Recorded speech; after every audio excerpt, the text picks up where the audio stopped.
Migraine തലവേദന ഒരുപാട് ആളുകളിൽ ബുദ്ധിമുട്ടുണ്ടാക്കുന്ന ഒരു കണ്ടീഷനാണ്. ഇതിന് വേണ്ടിയിട്ട് ഒരുപാട് മെഡിസിൻസ് അല്ലെങ്കിൽ പെയിൻ കില്ലറൊക്കെ കഴിക്കുന്ന ആളുകളായിരിക്കാം. ചിലപ്പം ഡെയിലി ഈ തലവേദന വരുന്നുണ്ടാവാം. ചില ആളുകളിൽ വീക്കിലി വൺസ് ആയിട്ട് വരുന്നുണ്ടാവാം. ചില ആളുകളിൽ മാസത്തിൽ ഒരു തവണ. പ്രത്യേകിച്ച് ചിലപ്പം ലേഡീസിനെ നോക്കുകയാണെങ്കിൽ അവർക്ക് പീരീഡ്സ് സമയത്തിലൊക്കെ ഇത് വല്ലാതെ കൂടുന്നതൊക്കെ ആയിട്ട് കാണുന്നുണ്ടാവാം. ഒരുപാട് കാലമായിട്ടുള്ള അസിഡിറ്റി ഒക്കെ ആണെങ്കിൽ അത് അൾസർ ആവാം. പിന്നീട് ഈ അൾസർ കൂടിക്കഴിഞ്ഞാൽ ക്യാൻസർ വരെ ആവാനുള്ള ചാൻസസ് ഉണ്ട്. അപ്പോൾ അതൊക്കെ അതിൻ്റെ ഇനീഷ്യൽ സ്റ്റേജിൽ തന്നെ വേണ്ട ട്രീറ്റ്മെൻറ്റ്സും കാര്യങ്ങളും ടെസ്റ്റുകളും ഒക്കെ ചെയ്യാൻ വേണ്ടിയിട്ട് നോക്കുക. അതുപോലെ ഉപ്പിൻ്റെ അമിതമായിട്ടുള്ള ഉപയോഗവും അതുപോലെ തന്നെ പഞ്ചസാരയുടെ അമിതമായിട്ടുള്ള ഉപയോഗമൊക്കെ ഈ ബാക്ടീരിയാസിൻ്റെ ഒക്കെ ഗ്രോത്ത് കൂട്ടും. അപ്പോൾ അതൊക്കെ മാക്സിമം കുറച്ചുകൊണ്ട് വരാൻ വേണ്ടിയിട്ട് ശ്രദ്ധിക്കുക. പിന്നെ നിങ്ങൾക്ക് നന്നായിട്ട് വെയിറ്റ് ഉള്ള ആളുകളൊക്കെ ആണെങ്കിൽ വെയിറ്റ് മാക്സിമം കുറയ്ക്കുക. ഇപ്പം ലേഡീസിൻ്റെ കേസൊക്കെ നോക്കുകയാണെങ്കിൽ അവർക്ക് ചിലപ്പോൾ ഫാറ്റി ലിവറും കൂടി, ഈ മൈഗ്രെയിൻ തലവേദന ഉള്ള ആളുകൾ കുറച്ച് വണ്ണം കൂടി ഉണ്ടെങ്കിൽ ഫാറ്റി ലിവർ വരാൻ ചാൻസ് കൂടുതലാണ്. നമസ്കാരം, ഞാൻ ഡോക്ടർ ഭാഗ്യ, QNP ഹെൽത്ത് കെയറിലെ ആയുർവേദ ഡോക്ടറാണ്. ഇന്ന് നമുക്ക് മൈഗ്രെയിൻ തലവേദനയെ കുറിച്ചിട്ട് നോക്കാം. മൈഗ്രെയിൻ തലവേദന ഒരുപാട് ആളുകളിൽ ബുദ്ധിമുട്ടുണ്ടാക്കുന്ന ഒരു കണ്ടീഷനാണ്. ഇതിന് വേണ്ടിയിട്ട് ഒരുപാട് മെഡിസിൻസ് അല്ലെങ്കിൽ പെയിൻ കില്ലറൊക്കെ കഴിക്കുന്ന ആളുകളായിരിക്കാം. ചിലപ്പം ഡെയിലി ഈ തലവേദന വരുന്നുണ്ടാവാം.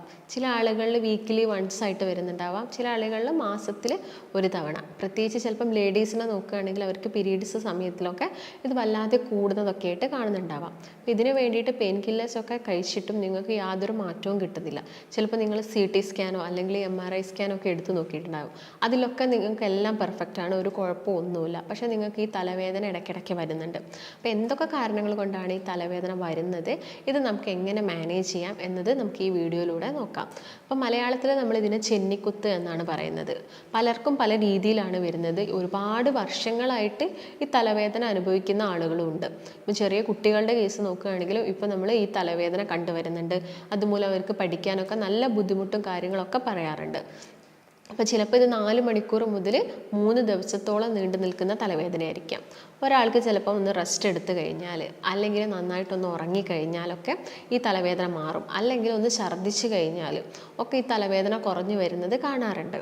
അപ്പോൾ നിങ്ങൾക്ക് ഓൾറെഡി, അതായത് ഈ തലവേദന വരുന്നതിൻ്റെ മുൻപേ നമുക്കൊരു സിഗ്നൽ കിട്ടും. അതായത് ഓക്കെ, എനിക്ക് തലവേദന വരുന്നുണ്ട്, മൈഗ്രെയിൻ ഹെഡേക്ക് വരുന്നുണ്ട്, അപ്പോൾ ഇന്നൊരു കംപ്ലീറ്റ് ഡേ എൻ്റെത് പോവുകയാണ് എന്നൊക്കെ നമുക്ക് ആദ്യമേ മനസ്സിലാക്കാൻ സാധിക്കും. അതായത് ചിലപ്പം ഒരു വൺ സൈഡായിട്ടായിരിക്കും ഈ തലവേദന വരുന്നുണ്ടാവുക. കണ്ണിന് ചുറ്റും ഒരു വേദന വരാം, അല്ലെങ്കിൽ ഒരു സൈഡിൽ കാഴ്ചയ്ക്ക് ഒരു കുറവ് പോലെ അല്ലെങ്കിൽ മങ്ങുന്ന പോലെ. പിന്നീട് ആ തലവേദന ഈ നെറ്റിയുടെ ഒരു വൺ സൈഡിൽ വന്നിട്ട് പുറകു വശത്തൊക്കെ നല്ല രീതിയിൽ എന്തോ ഒന്ന് തട്ടുന്ന പോലെ, അതായത് വല്ലാത്തൊരു വിങ്ങലാണ് അവർക്ക് ഉണ്ടാവുന്നത്. ഈ വേദനേനെ തന്നെ നമ്മൾ പൾസേറ്റിംഗ് പെയിൻ എന്നൊക്കെ പറയും. ഒരു വിങ്ങുന്ന രീതിയിലുള്ള പെയിൻ എന്നാണ് മൈഗ്രെയിൻ തലവേദനയിൽ നമ്മൾ വിശേഷിപ്പിക്കുന്നത്. അപ്പോൾ എന്ത് കാരണങ്ങൾ കൊണ്ടാണ് മൈഗ്രെയിൻ തലവേദന വരുന്നത്? ഒരുപാട് അസ്വസ്ഥതകൾ അവർക്കുണ്ടാവും. ഈ സമയത്ത് ചിലപ്പം അവർക്ക് സ്ട്രോങ് ആയിട്ടുള്ള ലൈറ്റ് കാണാൻ ബുദ്ധിമുട്ടായിരിക്കും. അല്ലെങ്കിൽ അവർക്ക് എന്തെങ്കിലും ഒരു ഭക്ഷണം കഴിക്കുന്ന സമയത്തും അവിടെയും ഒരു ഫുഡ് കഴിക്കാൻ തോന്നില്ല, അല്ലെങ്കിൽ എന്തെങ്കിലും ഭക്ഷണം കഴിക്കുമ്പോഴത്തേക്ക് എന്നെ ഛർദ്ദിക്കാൻ വരിക, അല്ലെങ്കിൽ ശക്തമായിട്ട് വെയിൽ കൊള്ളുന്ന സമയത്ത്, അല്ലെങ്കിൽ ഒന്ന് യാത്ര ചെയ്യുന്ന സമയത്ത്, കാറ്റടിക്കുന്ന സമയത്ത്, അല്ലെങ്കിൽ ഒന്ന് മുടി ടൈറ്റാക്കി കിട്ടിയാൽ, ഈ കാരണങ്ങളൊക്കെ അവരെ ഒന്ന് ട്രിഗർ ചെയ്യുന്ന കുറച്ച് ഫാക്ടേഴ്സാണ്. ഓൾറെഡി തലവേദന വന്നു, പിന്നെ ഇങ്ങനെയൊക്കെ ചെയ്യുന്നത് മൂലം അത് വല്ലാതെ അങ്ങ് കൂടും. അപ്പോൾ ഇങ്ങനെയൊക്കെയാണ് ആളുകളിൽ നോർമലായിട്ട് കണ്ടുവരുന്ന കുറച്ച് ഫീച്ചേഴ്സ് എന്ന് പറയുന്നത്. അപ്പോൾ ഒരു ഹെഡേക്ക് സൈനസൈറ്റിക് ഹെഡേക്ക് ഞാൻ പറഞ്ഞു, പിന്നെ ഉള്ളതൊന്ന് മൈഗ്രെയിൻ ആണ്, മറ്റൊന്ന് ക്ലസ്റ്റർ ഹെഡേക്ക് ആണ്. ക്ലസ്റ്റർ ഹെഡേക്ക് എന്ന് പറയുന്നത് നമ്മുടെ കണ്ണിന് ചുറ്റും ആ ഒരു പെയിൻ വല്ലാതെ വന്നിട്ട് ഫോർഹെഡിലോട്ട് വരുന്നതാണ് ക്ലസ്റ്റർ ഹെഡേക്ക്. അത് കൂടുതലും കണ്ടിന്യൂസ് ആയിട്ട് ഇരുന്ന് ജോലി ചെയ്യുന്ന ആളുകൾ, അതായത് ഗാഡ്ജറ്റ്സ് യൂസ് ചെയ്യുന്ന, സ്ക്രീൻ ടൈം കൂടുതലായിട്ടും യൂസ് ചെയ്യുന്ന ആളുകളിലൊക്കെയാണ് ഈ ഒരു ക്ലസ്റ്റർ ഹെഡേക്ക് വരുന്നത്. മറ്റൊന്ന് ടെൻഷൻ ഹെഡേക്ക് ആണ്. ടെൻഷൻ ഹെഡേക്ക് എന്ന് പറയുന്നത് നമ്മുടെ നെർവ്സിനും മസിൽസിനും, ഫോർഹെഡിലുള്ള നെർവ്സിനും മസിൽസിനൊക്കെ വരുന്ന ടെൻഷൻ മൂലം വരുന്നതാണ് ടെൻഷൻ. മറ്റൊന്ന് ഗ്യാസ്ട്രിക് ഹെഡേക്ക് ആണ്. നിങ്ങൾ ചിലപ്പോൾ ഒരു നേരത്തെ ഫുഡ് സ്കിപ്പ് ചെയ്ത് പോയാൽ, അല്ലെങ്കിൽ ഗ്യാസിൽ ഏതെങ്കിലും ഒരു ഭക്ഷണം കഴിച്ചാൽ നിങ്ങൾക്ക് ആ ഒരു തലവേദന വരും. പക്ഷേ നിങ്ങൾ അതിനുള്ള എന്തെങ്കിലും ഒരു റെമഡി എടുത്തു കഴിഞ്ഞാൽ, അല്ലെങ്കിൽ നിങ്ങൾ പെട്ടെന്ന് തന്നെ ഫുഡൊക്കെ കഴിച്ചാൽ നിങ്ങൾക്കത് ഓക്കെ ആവും. ഓക്കെ, ആ തലവേദന കംപ്ലീറ്റ് ആയിട്ട് മാറും.